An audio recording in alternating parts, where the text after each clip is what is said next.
Hello everyone, welcome to the channel think legally. यहाँ पर Rajasthan APO की हम प्रिपरेशन कर रहे हैं और पॉक्सो एक्ट की ये हमारी लास्ट क्लास है। 2 क्लास पहले भी हो चुकी है, आप चैनल की प्लेलिस्ट जाके चेक कर सकते हैं। और हमने जो लास्ट 2 क्लास थी उसके अंदर हमने first, second, third chapter finish कर दिया था और आज हम चैप्टर 4 से स्टार्ट करने वाले हैं। चैप्टर 4 जो बात करता है वो हमारे अबेटमेंट की बात करता है। अबेटमेंट का जिक्र हमने बीएनएस, आईपीसी वगैरह पढ़ते हुए हमने पहले भी देखा है कि अबेटमेंट से हम क्या समझते हैं। हम 3 चीज अबेटमेंट से समझते हैं। जब भी हम अबेटमेंट की डेफिनेशन पढ़ते हैं, हमने आईपीसी में जब हमने 107 के अंदर अबेटमेंट पढ़ा था, तो वही चीज हम यहाँ पे भी वही बात कर रहे हैं कि जब कोई पर्सन कोई इंस्टिगेट करता है किसी पर्सन को कोई क्राइम करने के लिए, या फिर वो कॉन्स्पायर करने में उसके साथ कॉन्स्पायर करता है, कोई कॉन्स्पिरेसी में पार्ट लेता है, या फिर वो उसकी एड करता है, चाहे वो फाइनेंशियल एड करता है कोई ऑफेंस करने के लिए अंडर दिस एक्ट, तो वो भी इस एक्ट के अंदर इक्वली लायबल होगा। और उसकी भी पनिशमेंट यहाँ पे क्या दे रखी है, उसकी पनिशमेंट वो ही दे रखी है सेम, जो कि अगर उसने वो क्राइम खुद किया होता, सेम पनिशमेंट उसके लिए भी दे रखी है। तो सेक्शन 16 जो बात करता है वो हमारे अबेटमेंट की बात करता है कि तो वहां पे हमारे इंस्टिगेट, कॉन्स्पायर और एड करने की बात कर रखी है। और सेक्शन 17 जो है वो हमारे बात कर रखी है उसके पनिशमेंट की। तो यही बोलता है कि सेम पनिशमेंट मिलती है एज द एक्चुअल ऑफेंस किया हो उसने। This applies whether the offence is committed और नॉट। अगर उसने अबेटमेंट किया है तो उसको भी वही सजा मिलेगी जो कि उस ऑफेंडर को मिली है, चाहे उस कमीशन में उस ऑफेंस के उसका हाथ हो या ना हो। ओके, फिर सेक्शन 18 जो बात करता है वो हमारे अटेम्प्ट की बात करता है। अटेम्प्ट आप सभी को पता है, जब भी कोई ऑफेंस कमिट होता है उसकी एक स्टेजेस होती है। पहले उसकी प्रिपरेशन होती है, फिर उसके बाद अटेम्प्ट होता है, फिर उसके बाद एक्शन होता है। ओके, तो उसी तरीके से हम जो हमारा आप ये समझ सकते हैं कि जो हमारा जो कमीशन ऑफ ऑफेंस हुआ है उससे पहले की स्टेज जो होती है वो अटेम्प्ट। तो अगर आपने अटेम्प्ट किया है तो अटेम्प्ट की कंडीशन में क्या बात है कि आपका ऑफेंस हुआ नहीं है, लेकिन उसकी पनिशमेंट जो है वो हमारे सेक्शन 18 में हम बात करते हैं कि अगर आपने पॉक्सो के अंदर कोई ऑफेंस कमिट करने का एक्ट अटेम्प्ट भी किया है तो उसकी पनिशमेंट हमें क्या दे रखी है, हाफ पनिशमेंट मिलेगी आपको, हाफ ऑफ लाइफ इम्प्रिजनमेंट जो कि आपकी मैक्सिमम पनिशमेंट है, या फिर जो भी आपके ऑफेंस की punishment under this act they रखी है उसका जो मैक्सिमम पीरियड आपको दे रखा है। मान लीजिए आपने कोई पेटी ऑफेंस किया है जिसकी 3 to 5 इयर्स हमने पढ़ी थी, अभी सेक्सुअल हरेसमेंट के टाइम पे पढ़ी थी, तो 3 to 5 इयर्स की आपको पनिशमेंट मिली है और आपने उसका अटेम्प्ट किया है, तो ऐसी कंडीशन में क्या होगा, 5 इयर्स जो कि मैक्सिमम पनिशमेंट हमें दे रखी है उसका हाफ आपको मिल सकता है। या फिर अगर आपको लाइफ इम्प्रिजनमेंट वाला कोई क्राइम किया है, अगर ऐसी कोई कंडीशन है तो उसका भी हाफ आपको पनिशमेंट मिलेगी। जैसे कि आपको पता है अगर हम कहीं पे हमारी मैक्सिमम पनिशमेंट 20 इयर्स से रखी है, एग्रीवेटेड के टाइम पे देखा था हमने, तो ऐसे में अटेम्प्ट किया है तो उसकी हो जाती है 10 इयर्स। और जो हमारा, तो इसका मतलब क्या है, half of longest term provided plus fine. Unlike IPC where attempt rules vary, हम आपको पता है कि आईपीसी में हमारे अटेम्प्ट के लिए पनिशमेंट दूसरी दे रखी है, बट क्योंकि पॉक्सो के अंदर हम सीवियरिटी की बात कर रहे हैं, सीवियर ऑफेंसेस की बात कर रहे हैं, तो इसलिए पनिशमेंट भी उससे ज्यादा है जो कि हम आईपीसी में डिस्कस करते हैं। ओके, तो आप इसको बिल्कुल भी आईपीसी से सेम लेके ना चलें।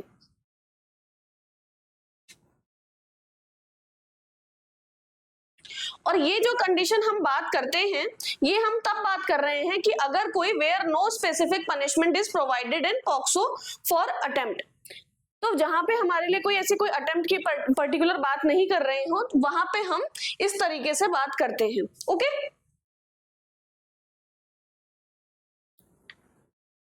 फिर कमेंट विद सेक्शन 19 हमारी क्या बात करता है, अब आपने देखा कि कमीशन हो गया है, हमने ऑफेंसेस की बात कर ली है, तो सबसे पहले अब उसके बाद क्या होगा, सबसे पहले हो गया हमारी रिपोर्टिंग।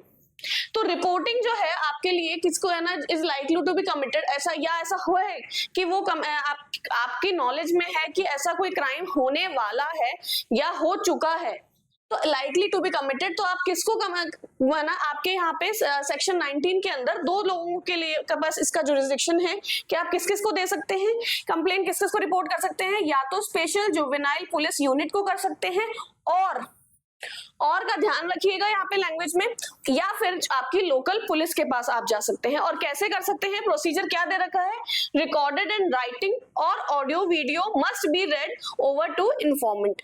आपने एक बार कर दिया है तो उसके बाद में आप एक बार आपने कंप्लेंट कर दी है तो उसके बाद आपको read over to the informant होना जरूरी है।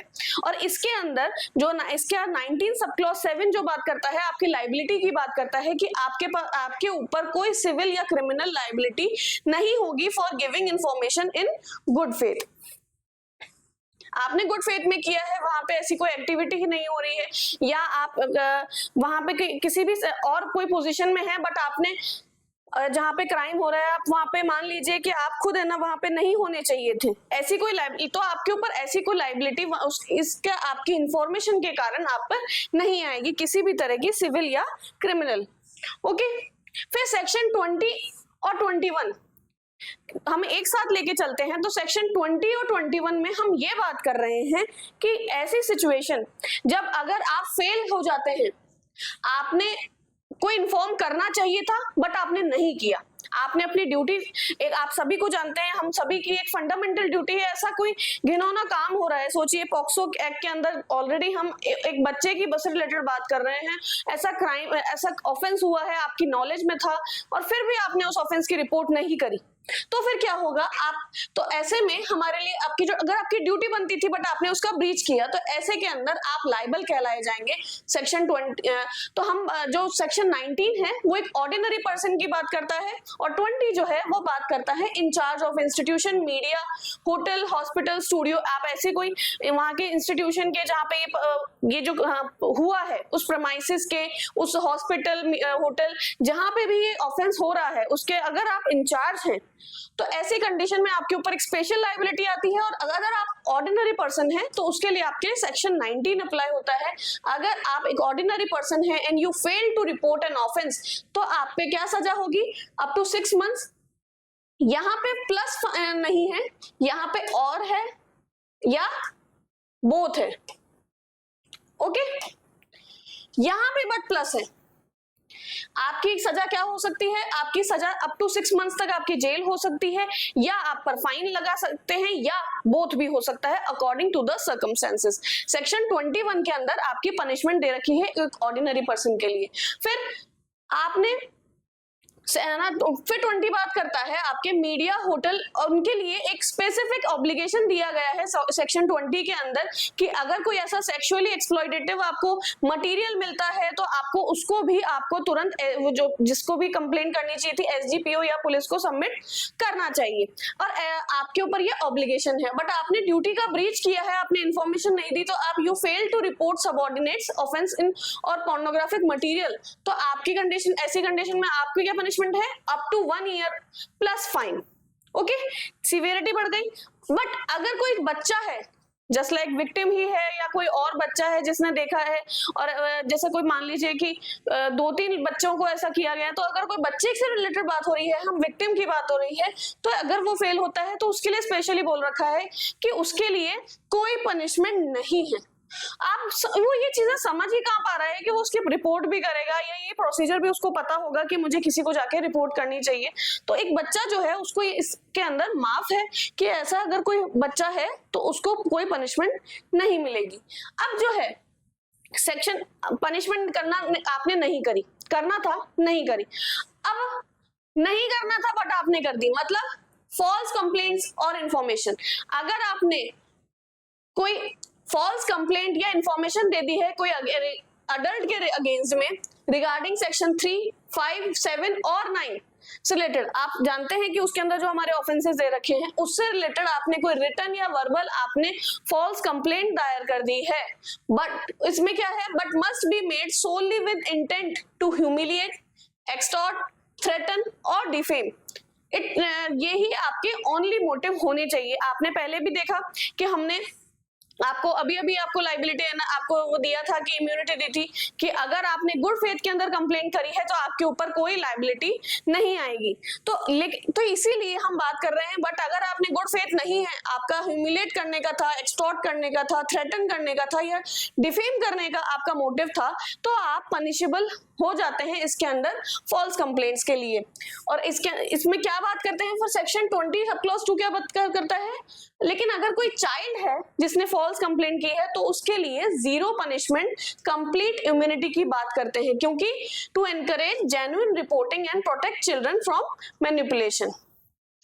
हो सकता है वहां पे ऐसा एक्ट नहीं हो रहा हो और बच्चे को ऐसा लगा हो, ऐसा कोई सर्कमस्टेंसेस हुआ हो कि बच्चे को ऐसा लगा हो कि ये चीज सही नहीं हो रही है और उसने कंप्लेन कर दी है, तो या फिर तो ओवरऑल बात ये है कि उसको क्या होगा, उसको बढ़ावा मिलेगा अगर उसको जीरो पनिशमेंट होगी कि आगे से कभी सच में ऐसा एक्ट हो रखा हो, या फिर वो किसी भी एक्ट से अगर उसने ना मान लीजिए किसी भी रीजन से अगर वो उसने गलत कंप्लेंट भी करी है तो उसको एनकरेजमेंट मिलेगा कि जब जेन्युइन रिपोर्टिंग करनी हो तो वो कंप्लेंट दायर करे और बच्चा जो है वो मैनिपुलेशन से बचे। अब क्या है, आपके लिए पनिशमेंट दो चीज में दे रखी है। अगर आपने अडल्ट के लिए करी है तो पनिशमेंट क्या है, simple imprisonment up to 6 months और फाइन और बोथ। ओके, बट एक पनिशमेंट जो है आपने बच्चे के लिए करी है कि वो विक्टिम है, कि उस बच्चे के साथ ऐसा हुआ है, आपने एक बच्चे के लिए भी करी है, तो सोचिए आपने एक बच्चे को एक विक्टिम बना दिया है, तो ऐसी कंडीशन में आप पे थोड़ी सी ज्यादा पनिशमेंट हो जाती है ना, पनिशमेंट मिलती है simple imprisonment up to 1 year और फाइन और बोथ, और higher penalty for victimising a child. अगर आपने एक बच्चे ना उस बच्चे से रिलेटेड क्या आपने कंप्लेंट की है उसके अकॉर्डिंग आपको पनिशमेंट मिलती है। फिर हमारा सेक्शन 23 जो बात करता है हमारे आइडेंटिटी प्रोटेक्शन की बात करता है। आप सभी को पता है ना, जो हमारा राइट टू प्राइवेसी आर्टिकल 21 सभी को प्रोवाइड होता है, तो इसीलिए एक बच्चे को भी यहाँ पे हम नॉर्मली देखते हैं न्यूज में देखते हैं कि कोई भी तरह का क्राइम होता है, नाम तो एटलीस्ट कुछ इंफॉर्मेशन या आप मीडिया में तो देखते हैं, न्यूज में देखते हैं तो काफी उनकी वीडियो वगैरह सब चीज वायरल हो जाती है, बट स्पेशली पॉक्सो से रिलेटेड मैटर में यह रूल है, आपके प्रोटेक्शन दिया जाता है कि no media shall disclose the name, address, photograph, family और स्कूल ऑफ द चाइल्ड। आप तो जानते ही हैं कि अगर ऐसे कोई न्यूज हो जाती है मीडिया वाले और ये सब चीज कितनी परेशान कर देती है, उस फैमिली के लिए कितना ट्रॉमेटाइजिंग हो जाए कि वो स्टेप ले रहे हैं, कंप्लेन कर रहे हैं, और इन सब के अंदर जब वो पब्लिसाइज हो जाए तो बच्चा और ज्यादा प्रॉब्लम में आ सकता है, वो और ज्यादा परेशान हो सकता है, ट्रॉमेटाइज हो सकता है, उसको परेशान हरास कर सकते हैं लोग, और तो इसलिए ये आपके लिए ब्लैकआउट वाली सिचुएशन आती है कि ऐसी सिचुएशन में इवन जो आप मीडिया में कई जगह देखते होंगे कि ब्लरी मॉब्ड फोटोज यूज करते हैं, तो वो भी करना अलाउ नहीं है, बच्चे का नाम, उसका एड्रेस, किसी भी तरह की इंफॉर्मेशन आउट करना अलाउ नहीं है। और ऐसे में क्या होता है, लायबिलिटी क्या है, अगर आपने फिर भी कर दिया तो जो पब्लिशर हाउस है, चाहे वो मीडिया का, चाहे प्रिंट मीडिया है, चाहे आपके सोशल मीडिया कोई न्यूज हाउस है, किसी भी तरह का publisher plus owner of the media studio are jointly and severally liable for employ act. उसके अंदर जो चाहे वो जर्नलिस्ट थे, चाहे उनके मालिक थे, किसी भी तरह का जो भी स्टाफ होगा वो सभी इसके अंदर जॉइंट एंड सेवरली लायबल होंगे। और इसकी पनिशमेंट क्या दे रखी है, 6 months to 1 year plus fine. Exception क्या है इसके अंदर, ओनली जब आपके स्पेशल कोर्ट जो है वो अलाउ करे, और वो किस कंडीशन में, citing the interest of the child. जब ओनली आपके ना, जब कोर्ट को ऐसा, अगर कोर्ट को ऐसा लगे, आपके कोर्ट को ऐसा लगे कि ये अगर बताना इंटरेस्ट ऑफ द चाइल्ड है, उसी कंडीशन में आपके ना जो है वो इंफॉर्मेशन जो है, कुछ पर्टिकुलर इंफॉर्मेशन जो भी उनको कोर्ट को लगेगा, स्पेशल कोर्ट को, वो राइटिंग के अंदर ये बोले, तभी उसी कंडीशन में आपकी इंफॉर्मेशन आइडेंटिटी बताना अलाउ है। अब ये कैसी कंडीशन हो सकती है, हो सकता है कि बच्चा सीएनसीपी का था, तो ऐसे में अगर उसके आइडेंटिटी रिवील करने से हो सकता है उसके पेरेंट्स उसको मिल जाए, ऐसी सिचुएशन हो सकती है। तो ऐसी सिचुएशन अगर इस तरह की कोई सिचुएशन होती है कि स्पेशल कोर्ट को लगता है कि बच्चे के बेस्ट इंटरेस्ट में है अगर उसकी आइडेंटिटी रिवील करना, उस कंडीशन में डिस्क्लोज किया जा सकता है। फिर सेक्शन 24 और 26 की बात करते हैं। तो सेक्शन 24 और 26 क्या बात करते हैं, आपके रिकॉर्डिंग की जो बात है कि आपने जो रिकॉर्डिंग करवाई है, आप रिकॉर्ड करवाते हैं आप कंप्लेंट, तो उसके प्रोसीजर की बात करता है। तो उसमें क्या बात करता है कि सेक्शन 24 और 26 जो है बेसिकली आपके वो क्या क्या बोलते हैं, एट चाइल्ड्स रेजिडेंस और place of choice by a women police officer not below sub inspector by police. और ये जो विमेन ऑफिसर वाली बात है ये स्पेशली तब बोली जाती है जब आपका जो विक्टिम है वो गर्ल है। Officer must not be in uniform. Strict rule, child must never come in contact with the accused. ये आपका प्राइम रूल है कि किसी भी कंडीशन में जो पॉक्सो की जो आपकी प्रोसीडिंग्स होती है उसमें चाइल्ड जो है वो कभी भी अक्यूज से मिलना नहीं चाहिए ड्यूरिंग द प्रोसीडिंग्स। उससे क्या हो सकता है कि बच्चा ट्रॉमेटाइज हो सकता है। अगर ऐसी कोई सिचुएशन आती है कि बच्चे को मान लो ड्यूरिंग ट्रायल अगर स्पेशल कोर्ट को लगता है कि पहचानने के लिए, आइडेंटिटी पहचानने के लिए किसी भी ऐसी सिचुएशन के कारण उनको ना बच्चे को ना खुद आइडेंटिटी रिवील करने की जरूरत पड़ रही है तो वो अलग, but during recording police recording वो आइडेंटिटी रिवील जो है ना अक्यूज से उनको कांटेक्ट नहीं होगा। No detention in the police station at night. ये जो बच्चे को रात को बुला के या फिर इस तरीके से कभी भी ये चीज नहीं होगी, बच्चे को रात को नहीं बुलाया जाएगा। सेक्शन 26 जो आपकी बात करता है वो कहता है कि ऑडियो या video recording is highly encouraged. ऐसा क्यों है? ऐसा इसलिए है बच्चा ऑलरेडी ट्रॉमेटाइज हो चुका है, ऐसी सिचुएशन में है, उसकी मानसिक सिचुएशन ऐसी है कि बार बार उससे स्टेटमेंट लेना ये सब करना उसको ऑलरेडी काफी परेशान कर सकता है। और एक बच्चा है, हो सकता है वो स्टेटमेंट्स बदल ले या ना वो बाद में रिपीट ना करे तो ताकि वेरिएशन ना हो उसके स्टेटमेंट्स में, आपकी बात शुरू से सेम लास्ट तक सेम रहे, उस बच्चे की सारी इन्फॉर्मेशन उसको बार बार परेशान ना हो, इसके लिए audio video recording highly encourage की जाती है ताकि बच्चे की एक्चुअल सिचुएशन ही सामने आए। सेक्शन क्योंकि बात ये करी जाती है कि ये एक्सपेक्ट किया जाता है, प्रिज्यूम किया जाता है कि जब पहली बार बच्चे से पूछ रहे हैं और वो तुरंत जो इन्फॉर्मेशन दे रहा है वो सही इन्फॉर्मेशन है और वो बाद में ताकि मैनिपुलेट ना हो किसी भी तरीके से, इसलिए ऑडियो वीडियो रिकॉर्डिंग को एनकरेज किया जाता है सेक्शन 26 के अंदर। और मजिस्ट्रेट क्या बोलता है सेक्शन 26 में, क्या बोला है, मस्ट प्रोवाइड ट्रांसलेटर, इंटरप्रेटर और स्पेशल एजुकेटर इफ नीडेड। अगर कोई बच्चे की हमने बात करी कि अगर मान लीजिए वो मेंटली वो बोल नहीं सकता है या ऐसी कोई इस तरह की ऐसी कोई सिचुएशन है, डेफ है, इस तरह का कोई ना वो फिजिकली डिसेबल है या और कोई उसको कोई लैंग्वेज बैरियर है, उसको मान लीजिए आपकी लैंग्वेज नहीं आती है, बच्चे को और कहीं से किडनैप करके लाए हैं, वो उस एरिया से बिलोंग नहीं करता है, ओवरऑल उसके ट्रांसलेटर के लिए, इंटरप्रेटर के लिए या फिर स्पेशल एजुकेटर की जरूरत हो तो मजिस्ट्रेट वो भी प्रोवाइड करवाएंगे।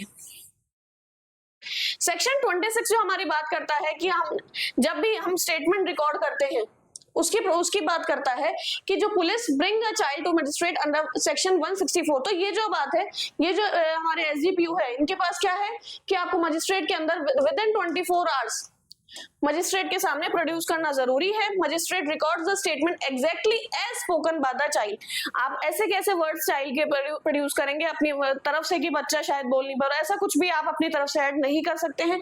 जो बच्चे ने स्टेटमेंट दिया है exactly as spoken by the child आप वही बात करेंगे। फिर उसके बाद क्या है, आप जो मजिस्ट्रेट हैं वो आपकी फ्री ऑफ चार्ज है ना, जो स्टेटमेंट की कॉपी है वो प्रोवाइड करवाएंगे। Often tested as a true or false statement. No accused contact. हमने पहले बात करी वही चीज, अभी तक भी वही चीज है कि magistrate must ensure the child does not see the accused during the recording. तो जो हमने पुलिस स्टेशन के टाइम पे बात की, मजिस्ट्रेट के सामने भी अक्यूज उसके सामने नहीं आना चाहिए और जो आपके स्टेटमेंट दिए गए हैं उसकी एक कॉपी आपके पेरेंट्स को भी सबमिट करनी जरूरी है। जो भी पेरेंट्स हैं, आपके लीगल गार्जियन हैं, जो काउंसलर हैं, उनको प्रोवाइड करनी जरूरी है। फिर सेक्शन 27 जो बात करता है मेडिकल एग्जामिनेशन की बात करता है कि बच्चे का मेडिकल, जब भी कोई कंप्लेंट दायर होती है तो मेडिकल एग्जामिनेशन सबसे पहले जरूरी है। और ऐसी या फिर इसका एक सबसे बड़ा रूल ये है कि अगर मान लीजिए एफआईआर या कंप्लेंट दायर नहीं भी हुई है बट ये नॉलेज में आया है कि पॉक्सो से रिलेटेड ये एक्ट हुआ है, डायरेक्टली बच्चे को हॉस्पिटल लाया गया या फिर CWC वाले आ गए, किसी भी कंडीशन में बच्चे के पास अगर ऐसी कोई कंडीशन हुई है तो भी मेडिकल एग्जाम प्रोटोकॉल जरूरी है उसके ना प्रोसीजर के लिए, must be conducted even if no FIR complaint is registered yet. ये जो आपके लिए है बहुत इंपॉर्टेंट है, PYQ है, है, पहले भी पूछा जा चुका है। It links to section 164A CRPC for procedural compliance and even without, ये मैंने आपको बताया कि मेडिकल आपका पहले होना चाहिए, ये जरूरी है। If victim is a girl, तो एग्जामिनेशन कौन करेंगे? Conducted by a women doctor. If child parents refuse consent, अगर पेरेंट्स मना कर देते हैं तो आपके मेडिकल जो है वो, जो आपके लीगल वो है, उसमें जरूरी है कि आपके लीगल एग्जाम जो हम बात कर रहे हैं, लीगल मेडिकल एग्जाम, उसमें जरूरी है आपके कि बच्चे ना पेरेंट्स की कंसेंट जरूरी है। तो अगर बच्चा ना पेरेंट्स रिफ्यूज कर देते हैं कंसेंट, तो आपके इमरजेंसी लाइफ सेविंग ट्रीटमेंट तो भी देना जरूरी है। बच्चा ऐसी हालत में आया है कि उसको स्ट्रिक्टली तुरंत ही इमरजेंसी के अंदर लाइफ सेविंग आपको उसको ट्रीटमेंट देना जरूरी है, तो उसके लिए आपके लिए पेरेंट्स की कंसेंट मैटर नहीं करती है। फिर सेक्शन 28 जो है हमारे स्पेशल कोर्ट की बात करते हैं। यहाँ पे हमारा नेक्स्ट चैप्टर शुरू होता है, तो हम यहाँ पे स्पेशल कोर्ट की बात करते हैं। सेक्शन 28 बोलता है कि high court state government डेजिग्नेट्स in consultation with chief justice of high court क्या करेंगे? एक स्पेशल कोर्ट सेटअप होगी कोर्ट ऑफ सेशन के अंदर फॉर पॉक्सो, ओके, जो कि सबऑर्डिनेट और उसके सबऑर्डिनेट कोर्ट्स भी सेटअप हो सकते हैं।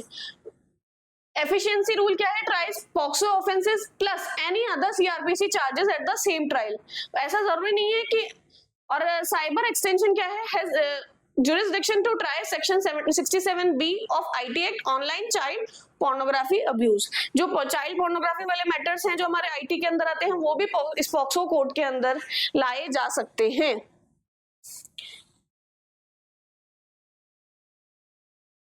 और यही बात हमारे सीआरपीसी में हम बोलते हैं कि आपका डायरेक्ट अगर जो है आपके पास मान लीजिए ना, हमारे पास क्योंकि जिस कोर्ट के अंदर, जिस सेशन कोर्ट ऑफ सेशन के अंदर पॉक्सो कोर्ट बनी हुई है, तो कोई और सेशन कोर्ट उसके ऊपर आपका कॉग्निजेंस नहीं ले सकता है। डायरेक्ट कॉग्निजेंस कौन लेगा? पॉक्सो स्पेशल कोर्ट जो है वही लेगा। अब सेक्शन 29 जो है वो हम प्रिजम्पशन की बात करते हैं। आप सभी को पता है कि हमारे जो बीएनएसएस है, जो हमारा लॉ है, उसके अंदर हम ये प्रिज्यूम करके चलते हैं कि जब तक अंटिल प्रूवन गिल्टी, जब तक है ना, ऐसी सिचुएशन में क्या है, आपका कोई भी पर्सन इनोसेंट है जब तक कि अंटिल प्रूवन गिल्टी। तो ऐसे सिचुएशन में हमेशा प्रोसिक्यूशन के ऊपर बर्डन ऑफ प्रूफ होता है कि आपको किसी भी तरीके से उसकी इनोसेंस, आपको उसका ऑफेंस प्रूफ करना है। बट यहाँ पे उल्टी बात होती है। यहाँ पे क्या होता है? अक्यूज जो होता है उसके ऊपर ना ये प्रिजम्पशन होता है कि उसने ये क्राइम किया है। The court shall presume the person committed, abetted और अटेम्प्टेड द ऑफेंस। जब जैसे ही किसी के अगेंस्ट कंप्लेंट फाइल होती है तो कोर्ट ये मान के चलती है कि उसने ऑफेंस किया है। आपकी जिम्मेदारी है कि आपको प्रूव करना है कि मैंने ये नहीं किया है। और ये किसमें बोली गई थी? Joy versus state of Kerala में बोली गई थी। Presumption is not absolute on day one. Prosecution must first prove foundational facts that an incident occurred। भाई ये बात तो है कि ऐसा नहीं है कि तो भी के नाम से डायरेक्ट आया है और हमने ना मान लिया। जो फैक्ट्स जो हैं वो, जो पहली हमारे जो फाउंडेशनल फैक्ट्स हैं, जो हमारे फर्स्ट फैक्ट्स आ रहे हैं, वो एटलीस्ट ये प्रूव करने चाहिए, तो कोर्ट आपकी मान लेती है। इससे रिलेटेड आपके केस कौन सा है? Joy versus state of Kerala. और ये किस कंडीशन में अप्लाई होता है? इसका रूल क्या है? ये अप्लाई होता है 3, 5, 7 और 9 के उससे रिलेटेड में, ओके।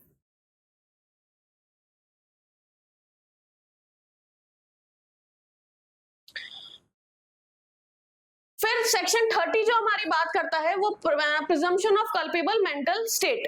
मेंटल स्टेट क्या है? The special court shall presume this mental state exist for any offence under the act. और इसमें क्या बात कर रहे हैं? Intention, motive, knowledge of a fact और reason to believe a fact. और ये जो है आपके सेक्शन 30 जो है वो आपका है PYQ का सेक्शन। ये आपका प्रीवियस ईयर क्वेश्चन है सेक्शन 30 का कि accused must prove the absence of this mental state standard required beyond reasonable doubt। आपका इसमें मेंटल स्टेट क्या था? उस मेन आपको पता है पॉक्सो के अंदर मेंटल स्टेट आपका सेक्सुअल ऑफेंस करने का इंटेंशन, ये बहुत मैटर करता है। तो आपको ये जो है आपको बियॉन्ड रीजनेबल डाउट अपना क्लियर करना जरूरी है, ओके।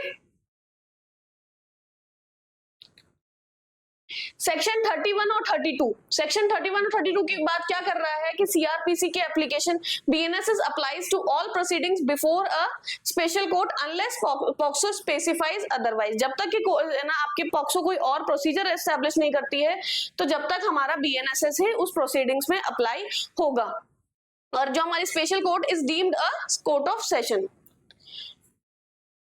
और इसके लिए क्या है हमारे लिए सेक्शन 32 जो बात करता है वो state government appoints a special public prosecutor for every special court, और उसकी क्वालिफिकेशन क्या होगी, minimum 7 years of practice as an advocate. आपके तो आपके लिए स्पेशल पब्लिक प्रोसिक्यूटर की जहां पे कौन से सेक्शन में बात करता है, सेक्शन 32 में बात करता है। और इसकी क्वालिफिकेशन हमने क्या बात करी, मिनिमम 7 years प्रैक्टिस करते हुए हो जानी चाहिए। और इसमें चाइल्ड सेंसिटिव प्रोसिक्यूशन में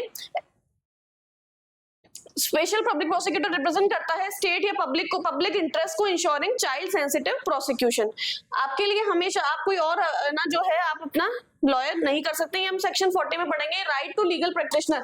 जब भी आप कोई राइट माना, आपका इसके अंदर राइट है, जो फैमिली है पॉक्सो एक्ट के अंदर आपके विक्टिम की has the right to assistance of a legal counsel for any offence under the act. But इसमें क्या है लिमिटेशन है, it tied to section 301 CrPC. आप उसको सेम बीएनएस से ले सकते हैं, अपीयरेंस बाय पब्लिक प्रोसिक्यूटर्स। तो ऐसी कंडीशन में आप कोई और करें, आपके जो पब्लिक प्रोसिक्यूटर है जैसे हमने बात करी यहाँ पे एसपीपी अपॉइंट होते हैं, उन्हीं वही आपके कोर्ट को ना आपके केस को प्रेजेंट करेंगे जब आप अपना राइट टू लीगल प्रैक्टिशनर बात करेंगे सेक्शन 40 के अंदर। ओके तो इसमें सेफ्टी इन मैटर क्या है, if the family can not afford a lawyer the legal service authority shall provide a lawyer to them. Okay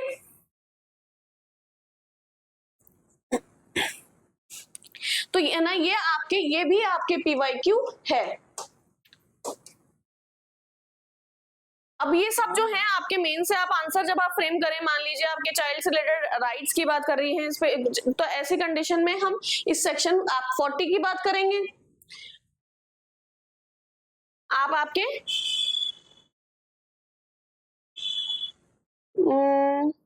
29 पे आपके उसमें आएगा कि ना फेवर में उसके अकॉर्डिंग होता है। मेडिकल एग्जामिनेशन के सभी जो है आप इनका ध्यान रखेंगे कि कौन सा जो है एक बच्चे के रिलेटेड उसके रिलेटेड क्या क्या स्पेशल चीजें दे रखी है, तो सेक्शन 40 का यूज करेंगे इंटरप्रेटर। और जो जितनी भी आपको इन्फॉर्मेशन आपको दे रखी है कि बच्चे से रिलेटेड क्या क्या बात कर रखी है कि ना उस पर 0 लाइबिलिटी है अगर फ्रिवलेस ना अगर फॉल्स कंप्लेंट कर देता है, ये सारी आप इन चीजों का ध्यान रखेंगे। और इसके अंदर मेन बात क्या है कि अगर कोई गरीब कि जस्ट बिकॉज ऑफ पॉवर्टी आप कभी भी आपका रीजन नहीं दे सकते हैं कि आपके पास इसलिए आपने आपका लीगल प्रैक्टिशनर नहीं अपॉइंट किया है। फिर तो लास्ट अब जो हम बात करेंगे, पॉक्सो एक्ट हमारा फिनिश हो गया है एज पर दी हमारे सिलेबस ऑफ एपीओ। तो अब आप जो पूरी अगर हम इसकी समरी निकालें तो सबसे पहले क्या होगा, ऑफेंस अगर हुआ है सेक्शन 19 और मैंडेटरी रिपोर्टिंग करना जरूरी है। फिर पुलिस एक्शन लेगी, child friendly statement, no uniform, जो हमने मैनर जो बात करी 24 और 26 में जो मैनर की बात करी है उसके अंदर पुलिस एक्शन लेगी। सेक्शन 27 के अंदर आपका मेडिकल होगा। आपका विमेन की बात करी है कि विमेन डॉक्टर होगी अगर लड़की हुई तो आपकी victim. Reverse burden of proof की बात करी है हमने सेक्शन 29 और 30 के अंदर। मजिस्ट्रेट की बात करी है हमने कि सेक्शन 25 में हमारी मजिस्ट्रेट की पावर दे रखी है, 164 में स्टेटमेंट लेना है, नो अक्यूज कांटेक्ट की बात करी है। और फिर हमारा ट्रायल शुरू होता है सेक्शन 28 के अंदर, हमने स्पेशल कोर्ट अपॉइंट करी है जिसके अंदर हमारा ट्रायल चलेगा। और सेक्शन ट्रायल किस बेस पे होगा, 29 और 30 के अंदर हमने प्रिजम्पशन किया है कि reverse burden, accused must prove innocence beyond reasonable doubt. Okay इसी के साथ हमारा पॉक्सो एक्ट खत्म होता है। जो कुछ और जो साइड के सेक्शंस हैं आप अपने बेयरक से पढ़ लीजिएगा। किसी भी तरह का आपको डाउट होता है आप आपके पब्लिक अवेयरनेस जाना की बात करी है 43 के अंदर।